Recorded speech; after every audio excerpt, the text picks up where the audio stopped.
அடியின் மூலமாக அன்பான திருச்சபை உறவுகளுக்கு ஆண்டவரை மீட்டதற்கு நம்முடைய வார்த்தைகளுக்கு ஜெபிக்கின்றோம்.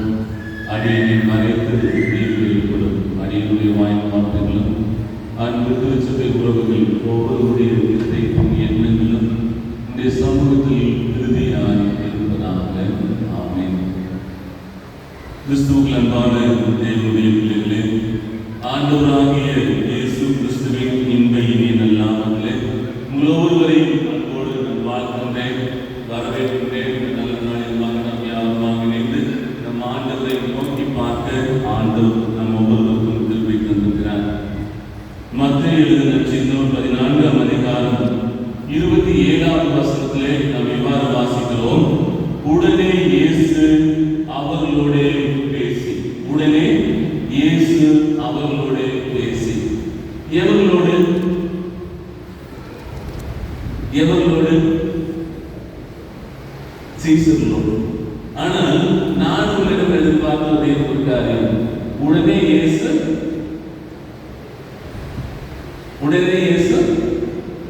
என்னோடு பேசி சொல்லிட்டீங்கன்னா எப்படி இருக்குங்க? மற்ற ஒரு மகிழ்ச்சி. அது எப்ப ஆண்டவர் பேசுவார்? எப்பொழுது ஆண்டவர் பேசுவார் என்று பார்க்கும் பொழுது அந்த 26ஆம் வசனத்தை நாம் வாசிக்கிறோம். கலக்கம் அடைந்து ஆவேசம் என்று சொல்லி பயத்தினால் அலறினார்கள். அன்பு தேவனுடைய பிள்ளைகளே, அன்று அந்த சீடர்களுடைய வாழ்க்கையிலே போராட்டம் இருந்தது, கலக்கம் இருந்தது, பயம் இருந்தது. அடுத்து நாங்கள் என்ன செய்ய போகிறோம் என்கிற ஒரு மிகப்பெரிய ஒரு கேள்வி இருந்தது. ஆண்டவர் இத்தனை காலம் எங்களோடு இருந்தார், நாங்கள் எங்கள் ஆண்டவரோடு இருந்தோம், அநேக இடங்களிலே பயணித்தோம், அவரும் எங்களோடு பயணித்தார், நாங்களும் அவரோடு பயணித்தோம்.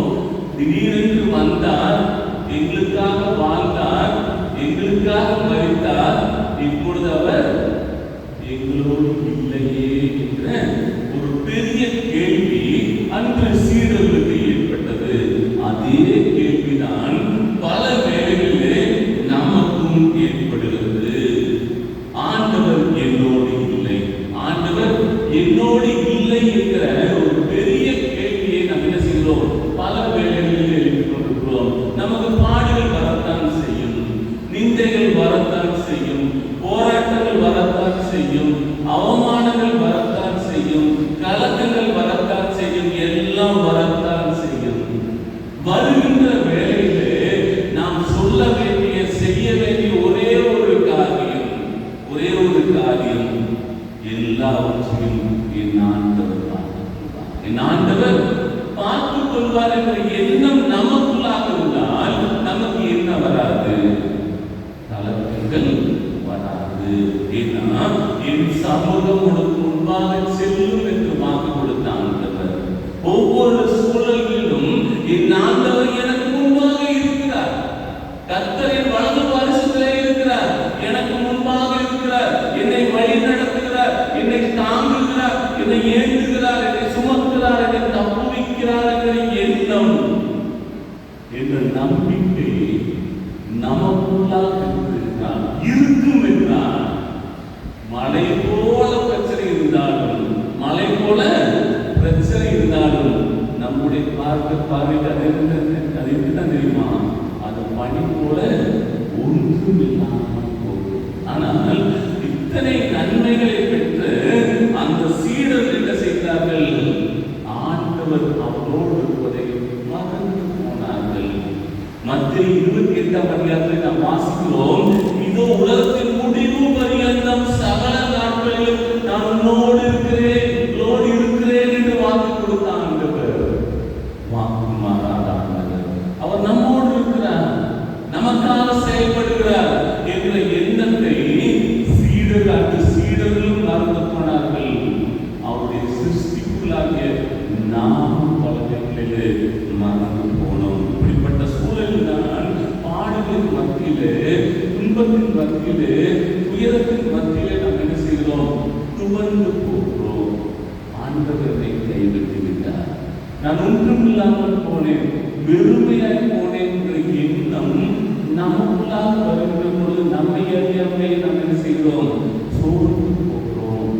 என்னுடைய பிரச்சனைகளை நான் யாரிடத்திலே சொல்வது? என்னுடைய பாடுகளை நான் யாரிடத்திலே சொல்வது? எனக்கு இருந்த எல்லா இடர்பாடுகளையும் யாரிடத்திலே சொல்வது? ஒரு பெரிய கேள்வி நமக்கு இருக்கிறது. ஆனால் ஆண்டவர் சொல்லுகிறார், உனக்கு பிரச்சனை இருக்கிறதா? உனக்கு பாடுகள் இருக்கிறதா? உனக்கு நிந்தைகள் இருக்கிறதா? அநேக பாரங்களை சுமந்து கொண்டிருக்கிறாயா? உனக்காக நான் இருக்கிறேன் அல்லவா? உனக்காக நான் இருக்கிறேன் அல்லவா? உன் பாரங்களை அடுத்தவர் மீது இறக்கி வைக்காதே, உன்னை உண்டாக்கின ஆண்டவராக என் மீது இறக்கிவை என்று சொல்லி ஆண்டவர் என்ன செய்தார்? தன்னுடைய இரு கரங்களை விரித்தவராக வருத்தப்பட்டு பாரம் சுமக்கிறவர்களே, எல்லாரும் என்னிடத்திலே பாருங்கள், நான் உங்களுக்கு என்ன பண்றேன்? இல்லை பாருங்கள். அதே தாவீது சொல்ற 55ஆம் சங்கீதத்துல, கர்த்தர் மேல் பாரத்தை வைத்து அவர் உன்னை ஆதரிப்பார், அவர் உன்னை ஆதரிப்பார். நீதிமானே ஒருபோதும் தள்ளாடப்பட்டார், ஒருபோதும் தள்ளாடப்பட்டார். என்னன்னா, ஆண்டவர் வருகிறார், மரித்தார், 3ஆம் நாள் உயிரோடு இருந்தார், மரியாதை தரிசனத்தை கொடுக்கிறார். அங்கே அந்த வலி போத்தர்களுக்கு தரிசனத்தை கொடுக்கிறார், தோமா கொடுக்கிறார், எல்லாருக்கும் தரிசனத்தை கொடுத்தான். ஏன் எனக்கு தர மாட்டேன் என்கிறார்? ஒரு பெரிய கேள்வி நினைச்சு நமக்குள்ளாக இருக்கும். உங்களுக்கு ஒரு கேள்வி, நீங்க யாராச்சும் ஆண்டவர் பார்த்துருக்கீங்களா? யாருல ஆண்டவர் பார்த்துருக்கேன், ஆண்டவர் நான் பார்த்துருக்கேன் அப்படின்னு சொல்ல வழியில சொல்ல.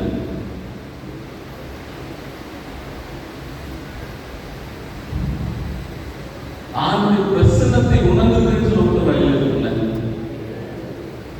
இப்ப என்னன்னா, ஆண்டவர் எனக்கு எப்படி தெரியல, நான் எப்படி சொல்ல விரும்பல. மோசேயுடன் மாத்திரம் முகமுகமாய் பேசினார். மோசேயுடன் மாத்திரம் முகமுகமாய் ஒரு ஸ்நேகிதனை போல பேசினார். ஆனால் இதுவரையிலே ஒருவரும் தேவனை கண்டதில்லை என்று இருக்கிறது. நான் உள்ள வசனம் சொல்றேன். அப்ப என்னன்னா, நம்ம ஆண்டவரை பார்க்கிறோம், எவ்வாறு பார்க்கிறோம்? பிரசன்னத்தின் மூலமாக நாம் நடக்கிறோம். அன்று சீடர்களோடு ஆண்டவர் பயணித்தார். ஆனால் சீடர்கள் மறந்து போனார்கள். ஆனால் ஆண்டவரை காணாத நாம் ஒவ்வொரு நாளும் என்ன செய்தோம்? அவருடைய பிரசன்னத்தினாலே வாழ்ந்து கொண்டிருக்கிறோம். எத்தனை அற்புதங்களை செய்த, அதிசயங்களை செய்த ஆண்டவராகி நான் என்ன செய்றேன்? எல்லா சூழல்களிலும் உங்களோடு இருக்கிறேன் அல்லவா என்று சொல்லி அவர் சொல்லுகிறார். ஒரு கட்டத்தில் ஆண்டவருக்கே கோபம் வந்துச்சு. ஒரு கட்டத்தில் ஆண்டவருக்கே கோபம் வந்துச்சு. என்ன கோபம் நினைக்கிறீங்க? என்ன கோபமா இருக்கும்? இதுக்கு அமைதியா இருக்கிறது கோபமா? இப்படி அமைதியா இருக்குன்னா கோபம். என்ன கோபம்னா, நான் எத்தனையோ அற்புதங்களை செய்தேன், அதிசயங்களை செய்தேன், மரித்து போனவர் உயிரோடு எல்லாம் இருக்கிறேன், எல்லாம் தெரிந்து நீங்கள் நான் உங்களோடு இருக்கிறேன் என்பதை நீங்கள் மறந்து போய் பல நிலையில் நீங்கள் எப்படி இருக்கிறீங்க? சோர்ந்து போயிருக்கிறீர்களே, கலங்கி போயிருக்கிறீர்கள் என்று சொல்லி அங்கே சொல்லக்கூடியவராக இருந்தார். நம் ஆண்டவர் நம்மை பார்த்து சொல்லக்கூடிய ஒரு வார்த்தை, அதை வாசிக்கு மத்திய 11:14 அதிகாரம் 33 வசனத்தை வாசிங்க.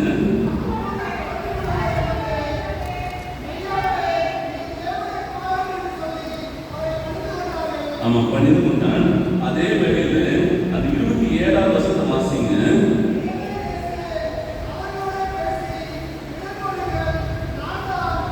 அங்கே சொல்லப்படுகிறது, திடன்கள் கலங்காதீர்கள், நான் தான். அப்ப என்னன்னா, அவர் 2 சாமுவேலே போறாங்க. இல்லைங்க, அமாவாசை இருக்கு. எந்த அமாவாசை சொல்லலாம்? ஆடி அமாவாசை. நல்லா வெள்ளிக்காரி ஆடி அமாவாசை நைட்டு 12 மணி. நாய் ஓய்வோட நேரம், நாய் நல்ல உழவு போட்ட நேரம். நான் அங்கி போட்டு, சர்ப்ளஸ் போட்டு, இந்த ஸ்டோன் போட்டு, எனக்கு பின்னாடி ஒரு ஃபேன் வச்சுட்டு, உங்கள் வீட்டுக்கு பின்னாடி வந்து காணுக்குள்ள வச்சு, நீங்கள் கதவு திறந்த உடனே, என்னை பார்த்த உடனே நீங்கள் என்ன சொல்லுவீங்க? மனசாட்சி கொடுத்து ஐயா போட்டு வாங்க, எனக்கு சொத்தே வாங்கன்னு சொல்லுவீங்களா? நைட்டு அமாவாசை, ஆடி அமாவாசை நைட்டு 12 மணிக்கு நாய் பக்கத்தில் நாய் ஓய்வு எடுக்கும் போது நான் இந்த ஸ்டோரில் சர்வீஸ்லாம் காப்பில் அப்படியே ஆடிட்டு வரும்போது உங்கள் வீட்டுக்கு முன்னாடி நின்று கூப்பிட்டா நீங்கள் சொல்லிங்க அப்பா எவ்வளோ சாப்பிட்டாங்க சந்தோஷம் பரவாயில்லை. அப்ப என்னன்னா இதே நிலைமை தான் அங்கே வருகிறது. அந்த 4ஆம் சாமத்திலே அந்த இருட்டிலே அவர்களோடு ஆண்டவர் இருக்கிறார், ஆண்டவரோடு அவர்களும் இருந்தார்கள். அந்த சூழலிலே கூட என்ன பண்ணாங்க, ஒரு ஆவேசம் பேய் வந்து விட்டது, பிசாசு வந்து விட்டது என்று சொல்லி அழுகிறார்கள், கலங்கி போயிருக்கிறார்கள். ஆண்டவர் சொல்றாரு, கலங்காதீர்கள், கலங்காதீர்கள், நாங்கள் பயப்படாதீர்கள் என்று சொல்லி அங்கே ஆதரவு கொடுக்கக்கூடியவனாக இருக்கிறார். ஏன் பயப்பட்டீர்கள், ஏன் பயப்பட்டீர்கள் என்று சொல்லி ஒரு பெரிய கேள்வி அந்த எழுப்பக்கூடியவனாக இருக்கிறார். ஏனென்றால் அவர் முழுமையாக ஆண்டவரை அறிந்து கொள்ளவில்லை. ஆண்டோடு பயணித்த அந்த மக்கள் ஆண்டவரை முழுமையாக அறிந்து கொள்ளாதனாலே பல்வேறு துன்பங்களை அனுபவித்தார்கள். அவர்கள் அறிந்து கொள்ளவில்லை, நாமும் அறிந்து கொள்ளவில்லை. ஆனால் ஆண்டவர் நம்மை அறிந்து கொள்கிறார். எவ்வாறு அறிந்து கொள்கிறார் என்று சொல்லி பார்க்கும்போது லூக்கா 7ஆம் அதிகாரம் 13வது வசனத்தை வாசிங்க. லூக்கா 7ஆம் அதிகாரம் 11வது வசனம்.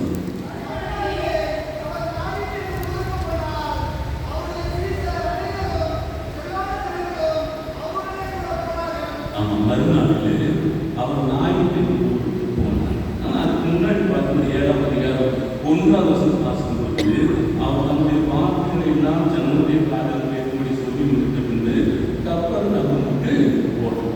கப்பர்நகூம் வந்து நாயின் என்ற ஊருக்கு 51 கிலோமீட்டர், 51 கிலோமீட்டர்.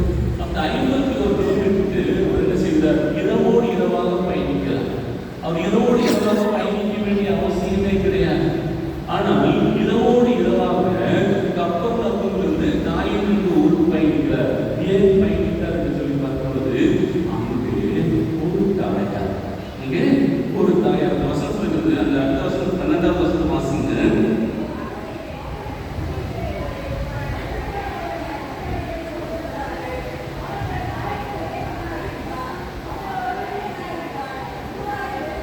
அங்கே சொல்லப்பட்டிருக்கிறது, அவர் ஊரின் வாசலுக்கு சமீபித்த போது மரித்து போன ஒருவனை அடக்கம் பண்ணும்படி கொண்டு வந்தார்கள். அவன் தன் தாய்க்கு ஒரே மகனாயிருந்தான். அடுத்த வார்த்தை தான் முக்கியமான, அவள் ஒரு கைவினால் இருந்தார். வேறு யாருமே ஆதரவில்லை.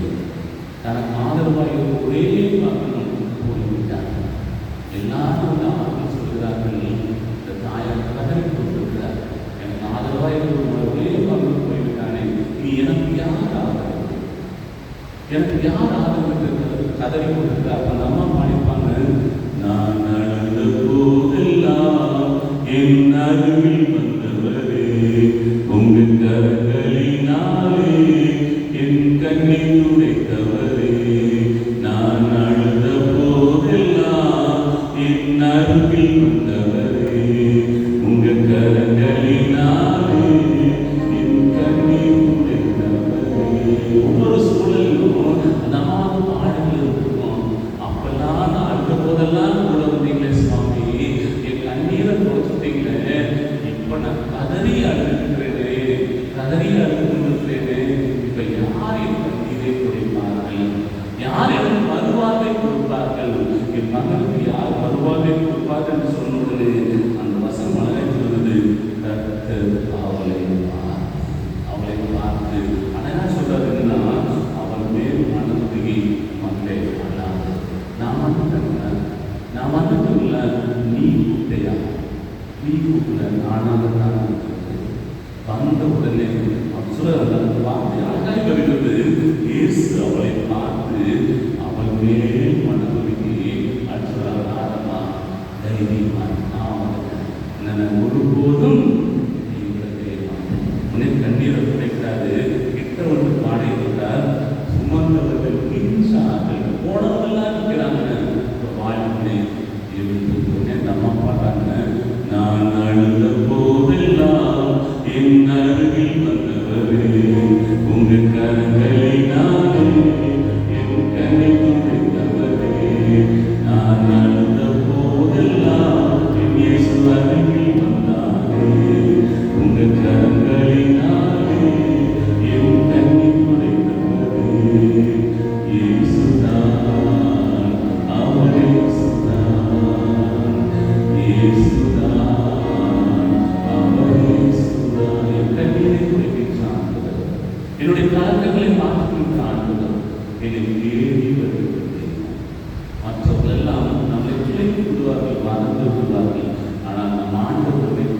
வருகிற தெய்வமாக இருந்தார். நம்ம பாடம் அழுது போதெல்லாம் என் அருகில் அனுப்பியிருந்தீங்க. நான் கைவிடப்பட்ட நிலையில் நீங்கள் எங்க சாமி போனீங்க, எங்க சாமி போனீங்க. அடுத்த நிமிஷம் மகளே நான் எங்கேயும் போக வரல அப்படின்னு அது மாதிரி ஒரு 10 நிமிஷம் 5 நிமிஷம் எட்டாட கூட கதைக்கு விதைத்து இருப்பார்கள். ஆனால் ஆண்டவர் சொல்றாரு, இமைப்பொழுது நான் உன்னை கைவிட்டேன், இமைப்பொழுது நான் உன்னை கைவிட்டேன், ஆனாலும் உருவமான இடத்துல நான் உன்னை சேர்த்து கடைசி நேரத்தில் கூட கைவிடாத ஆண்டவர். அந்த அம்மாவுக்கு என்ன செய்தார்? மறுமாழ்வை கொடுப்பதாக இருக்கிற ஆண்டவர் அம்மா ஏன் கலைக்கு போன நான் ஞாயிற்றுக்கிழமை உன் மகனை மீண்டும் நான் கொடுப்பேன் என்று சொல்லி என்ன செய்தார்? அங்கே மறுவாழ்வை கொடுத்தவராக இருந்தார். அன்பு தேவதைகளிலே நம்முடைய வாழ்க்கையில பல வேலைகளில் பல இழப்புகள் வரலாம், நாம் சோர்ந்து போகலாம். ஆண்டவர் அடுத்த என்ன செய்ய போகிறேன்னு சொல்லி கலங்கி போயிருக்கலாம். கலங்க வேண்டிய அவசியமே கிடையாது, கலங்க வேண்டிய அவசியமே கிடையாது. நம் ஆண்டவர் ஒவ்வொரு சூழல்களிலும் நமக்காக அற்புதமாக அபரிமிதமாக எண்ணுவதற்கு நினைப்பதற்கு மேலாக என்ன செய்தார்? செயல்பட வல்லவராக இருந்தார் என்பதை நாம் ஒருபோதும் மறந்துவிடக்கூடாது. கலங்காதே என்று சொன்னார். இரண்டாவது ஒரு காரியத்தை செய்தார். லூக்கா 8ஆம் அதிகாரம் 49 முதல் 56 வரை உள்ள வசனங்களிலே அங்கே ஜெப ஆலய தலைவனை குறித்து வருகிறது. அந்த சம்பவம் யாவையுமே குறித்து வருகிறது. தனக்கு வாசிங்கள். லூக்கா 8ஆம் அதிகாரம் 49 வசனம் வாசிங்க.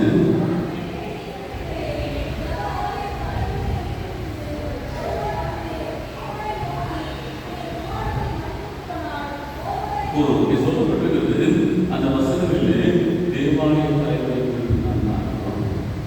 ஒன்றும் இல்லைங்க, யோசிச்சு பாருங்க.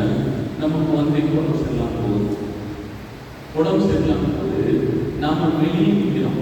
டாக்டர் அதை ரூம்க்கு கொண்டு போயிட்டாங்க. கொண்டு போயிட்டு வெளியே சொல்லும்போது நம்ம எப்படி இருக்கோம்?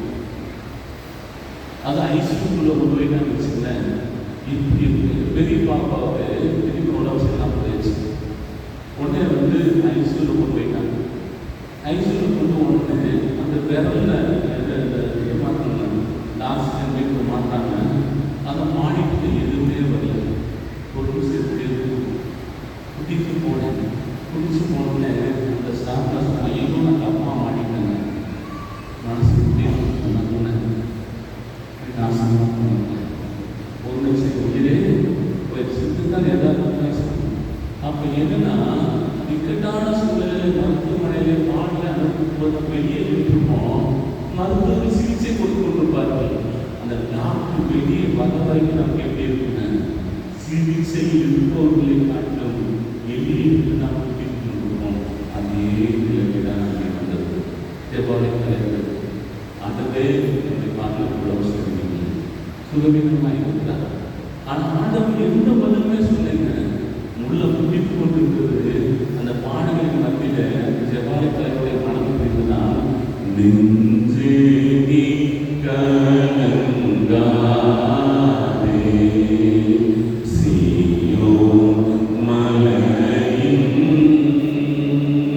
இரட்சகனை மறவாதே, நான் என் செய்வேன் என்று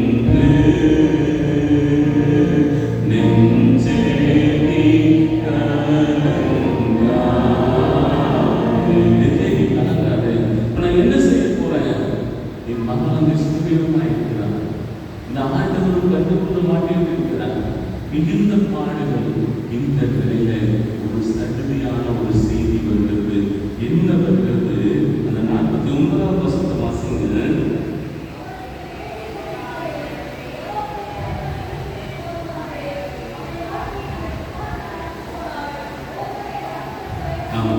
உடனே அவனுக்கு மனம் பிடித்து போய் நான் என்ன செய்ய போறேன்?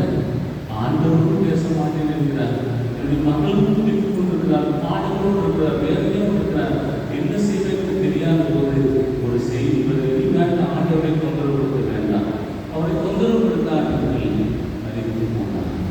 அப்பதான் ஆண்டவர் ஒரு வார்த்தை சொன்னாரு. என்ன வார்த்தை சொன்னாருன்னா, அந்த 50ஆம் வசனத்தை வாசிங்கள். அப்போ உடனே ஜெபாலின் தலைவராக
மகிமையான காரியத்தை செய்கிறார், அங்கே செய்தார் என்று சொல்லி நாம் எதிர்பார்த்து அழைக்கப்படுகிறோம். அன்பு தேவனுடைய பிள்ளைகளே, கலங்காதீர்கள் என்று சொன்ன ஆண்டவர் நம்மை பார்த்து சொல்றாங்க, கவலைப்படாதீங்க, நாம் என்ன செய்ய மாட்டேன், ஒருபோதும் கைவிடவே மாட்டேன் என்று அங்கே சொல்லக்கூடியவராக இருக்கின்றார். அது மாத்திரம் இல்லாமல் கலங்காதே என்று சொன்னவர் கைவிட மாட்டேன் என்று சொன்னார். கடைசியில் ஒரு அழகான ஒரு வார்த்தையை சொன்னார், என்னன்னா, நான் உங்களோடு இருக்கிறேன், நான் உங்களோடு இருக்கிறேன், இது உலகத்தின் முடிவு பரியந்தம் சகல நாட்களில் நான் உங்களோடு இருக்கிறேன் என்று அங்கே சொல்கின்றவராக இருக்கின்றார். அமெரிக்காவின் ஜனாதிபதி ஆபிரகாம் லிங்கனுடைய வாழ்க்கையில் ஒரு நிகழ்வு நடைபெற்றது. என்னன்னா, அவர் இல்லத்திலே ஜெபம் செய்துவிட்டு ஒரு சில நிமிடங்களில் வெளியே வந்தார். அப்பொழுது ஒரு ஆயர் என்ன செய்தாரால் அவரை பார்ப்பதற்காக நீண்ட நேரம் காமல் வந்தார். அவர் பார்த்த உடனே அந்த லிங்கன் அவருக்கு சொன்னாரா, எனக்கு ஆண்டுடைய ஆற்றல் தேவை, அவருடைய உறவு தேவை, அதனால தான் என்ன பண்றேன், தனிமையில் போய் நீண்ட நேரம் ஜெபித்துக் கொண்டிருந்தேன் என்று சொல்லி அந்த சொன்னார். அதற்கு அந்த மாதிரியா சொன்னாரா, ஆயர் சொன்னாரா, நீ வேண்டினதெல்லாம் சரிதான், எதிரிகள் கடவுள் பக்கம் செல்லாது மாறுபட்ட கருத்தை கொண்டிருக்க வேண்டும், அதற்காகத்தான் நீங்கள் ஜெபித்தீர்களா என்று சொல்லி கேட்டார். எதிரிகள் கடவுள் பக்கம் சென்று விடக்கூடாது என்பதற்காகத்தான் ஜெபித்தீர்களா, எதிரிகள் பக்கம் கடவுள் சென்று விடக்கூடாது என்பதற்காகத்தான் ஜெபித்தீர்கள் என்று சொல்லி அதற்கு கேட்டார். சொன்னாங்க. அதற்கு என்ன சொன்னாரா, எதிரிகள் பக்கமா கடவுள் பக்கமா என்பது தேவையான பிரச்சனை, தேவையான ஒன்றுதான். என்னன்னா, நான் கடவுளோடு இருக்க வேண்டும், கடவுள் என்னோடு இருக்க வேண்டும், நான் கடவுளோடு இருக்க வேண்டும், கடவுள் என்னோடு இருக்க வேண்டும். இந்த நல்ல ஒரு கேள்வி. ஆண்டவர்களோடு இருக்கிறார், மாற்றுக்கருத்தே கிடையாது. ஆண்டவர் நம்மோடு இருக்கிறார், மாற்றுக்கருத்தே கிடையாது. நான் அதே நிலையில நாம் ஆண்டவரோடு இருக்கிறோம், நாம் ஆண்டவரோடு இருக்கிறோம் என்பதை நாம் சிந்தித்து பார்க்க அழைக்கப்படுகிறோம். ஆனால் நீங்கள் என்ன செய்தாரா, ஆண்டவரை இருந்து கற்றுக் கொண்டார்.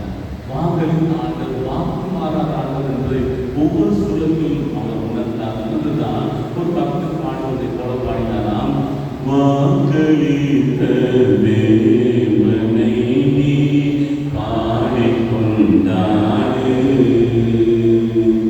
வாக்களித்த தேவனை நீ பாடிக்கொண்டாடு,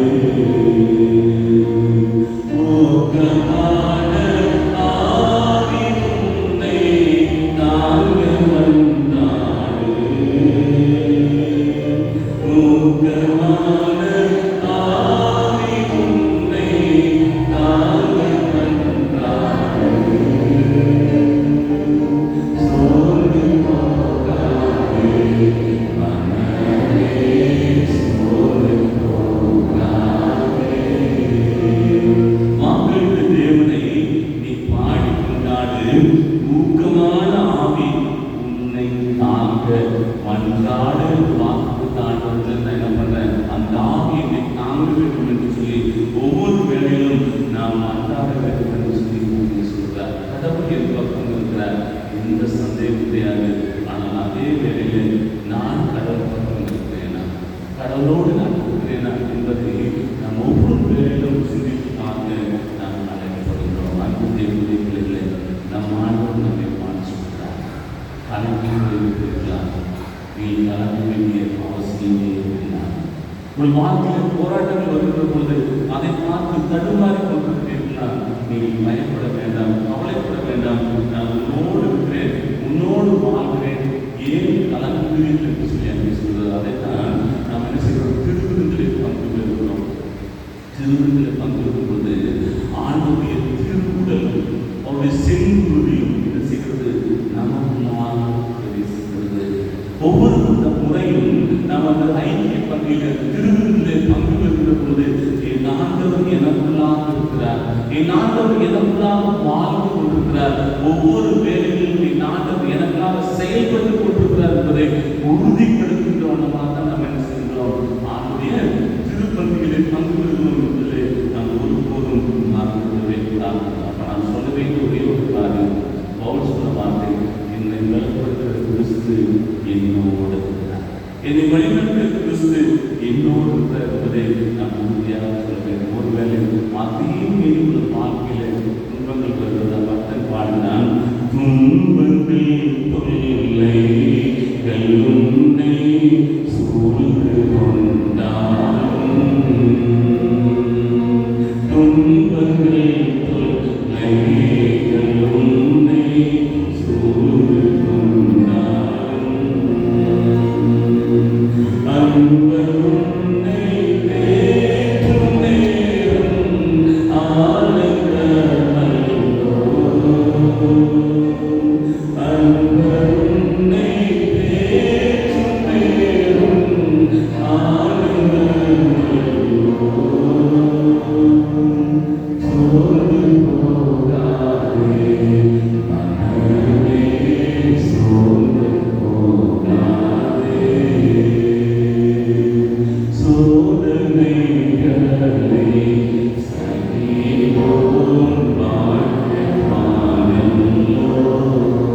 ஜீவபீடம் சூழுமே என்ன பேரின்பம்.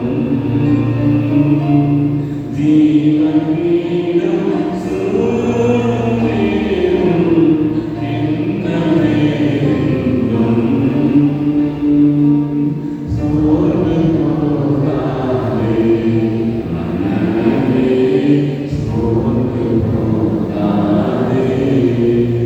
கண்டுனை அழைத்த தேவன் கைவிடுவாரோ.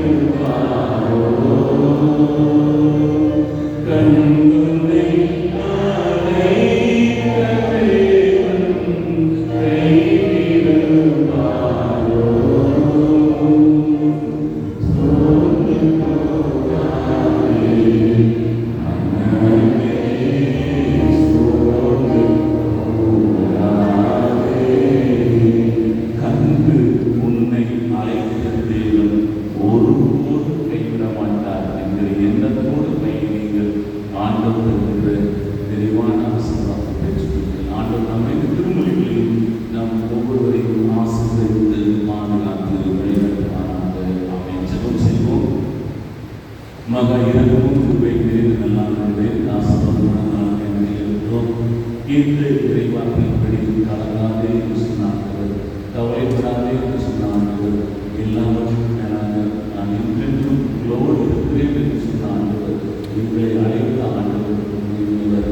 உண்மையுள்ள ஆண்டவர் எங்களை அழைத்திருக்கேன் என்ற எண்ணத்தோடு ஒவ்வொரு சூழலிலும் உமக்காக நாங்கள் வாழவும், நீத்திருக்கிற நன்மைகளோடு இந்த காலங்களில் வாழ்ந்து செழிக்கும் ஆண்டவர் அறிந்தார். இயேசு வழியாக நல்ல தந்தையே. ஆமென். ஆன்மீகமாக்கின்ற